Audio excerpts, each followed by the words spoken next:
бойы жоқ болып кеткендердің саны 400-ден асады. Жалпы ұзын саны әлі толық ашылмағанның өзінде осы көтерілісте ауданның 7000-ға жуық адамы жазаға тартылғаны анықталды. Бұл Қазақстан ақпарат Әл-Фараби атындағы Қазақстан ұлттық университетінің профессоры, Қазақстан ұлттық ғылыми академиясының құрметті мүшесі, тарихшы Талас Омарбеков 1916 жылы ұлт-азаттық көтеріліске қатысты айтар өз тұжырымы бар. Бұл тақырып толық зерттеле қойған жоқ деп санайтын ғалым Қазақпарат тілшісімен болған сұхбатта өз пікірін айтты. Өзінің осы сұхбатында 1916 жылғы ұлт-азаттық көтеріліс жайлы айтылған ой-пікірінде Абыралы, Созақ, Адай, Шұбарту сияқты көптеген көтерілістер жайлы өзінің ой-пікірін айта кетті.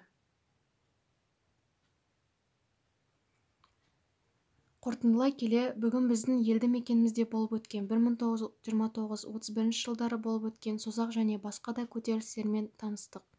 Елім, жерім деп қазақ елінің тәрбиелік мәні көп, әдет-ғұрыптары мен мұсылмандық діни ғұрыптардың аяққа тапталып, қор болып жатқанына көз жұма қарай алмаған көтерілісшілермен таныстық.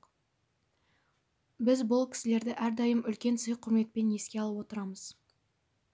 1929-30 жылдар аралығында болып өткен жан түршіктірерлік оқиғалар тек қана Созақ ауданында емес, бүкіл Қазақстанда орын алған.